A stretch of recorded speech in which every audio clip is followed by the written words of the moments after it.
Hi there, and welcome back to Interior Designer Plays. I hope you're doing well. Today we are on to part 4 of our mini-series, Rebuilding Foundry Cove. And we are building a 2-bedroom and 4 bathrooms house.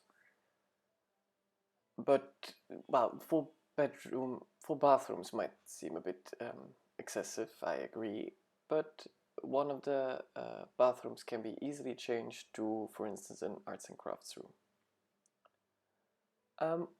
So what I wanted to go for first was a just ground floor house with then this huge open space on top of it in this modern extension basically.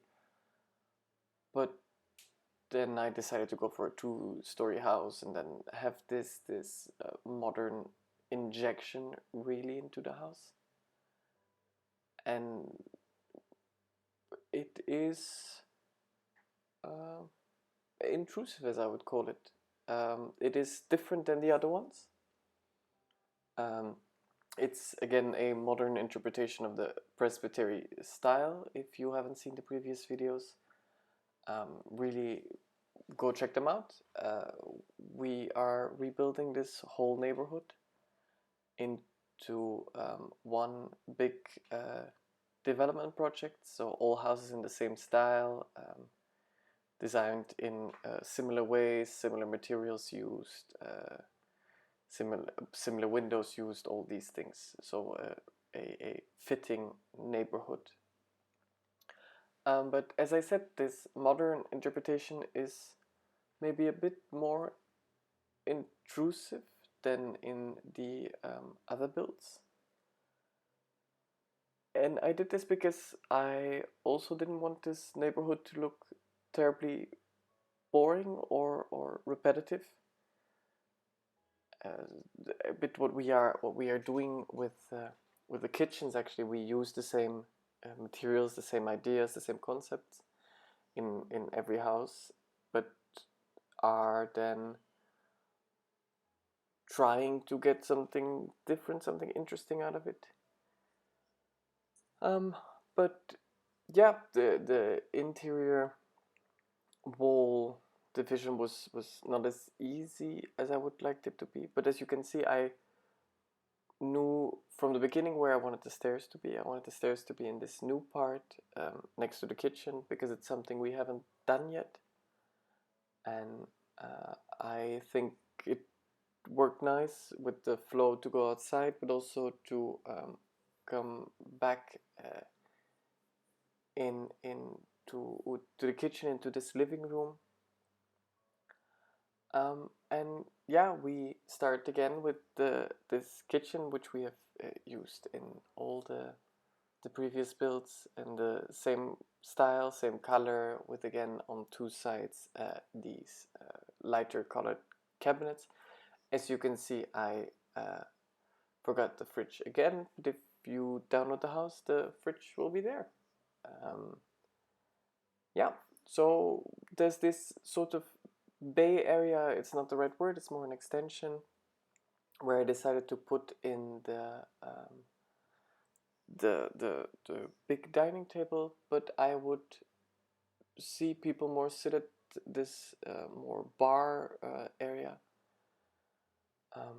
and it ties in very well. And this happens mostly because I use this yellow throughout the interior. Something, maybe a tip, if you're having some issues with getting your designs to flow well, is to bring in colors or bring in certain elements which you have used in other areas. So this could be like a certain trim, a certain flooring, certain wallpaper, certain piece of furniture which comes back throughout the whole house, and this gives a feeling of making it all go together. And in this living room, even though there's a huge wall separation, well, there's a huge separation between the kitchen and this sort of living area, TV room, TV area, it still does feel like it all flows very well. So yeah, I then chose to create again like a little nook here, sort of a focal point of the design, where this little table is to have this little painting, this little nook where nothing else happens but just this design table, this painting on top. And this is a technique we also use a lot in our designs,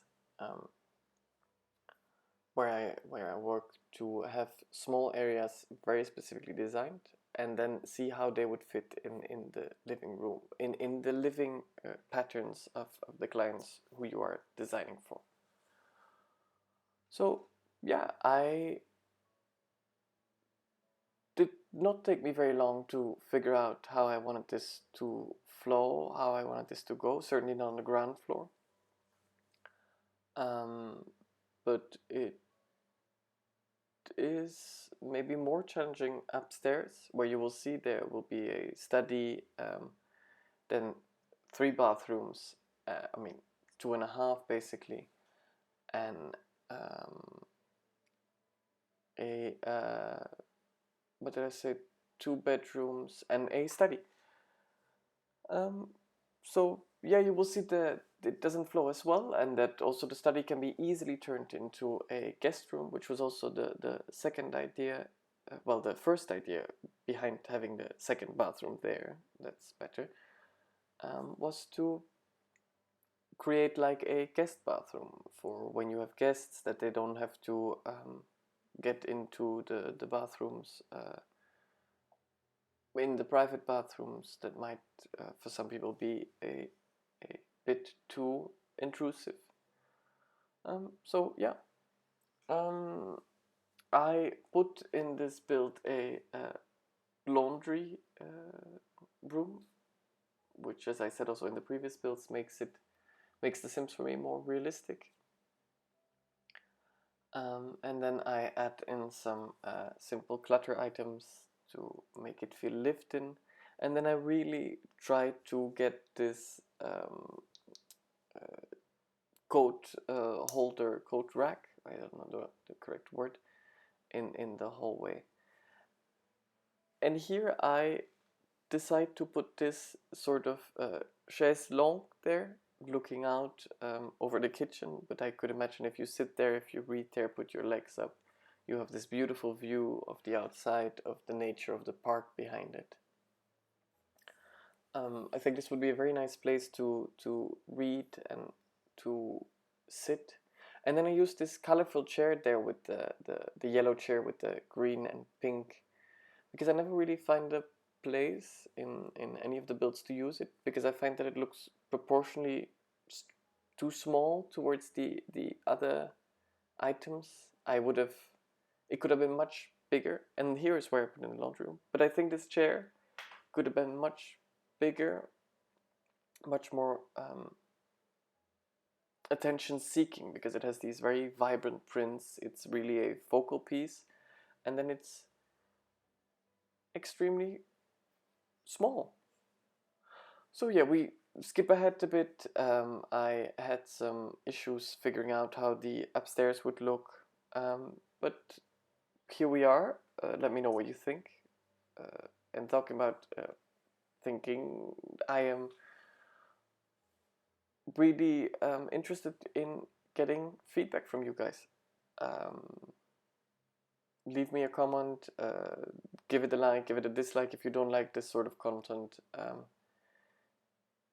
so that I know what interests you, and what I should do more, what I should do less, and so on. So yeah, please let me know.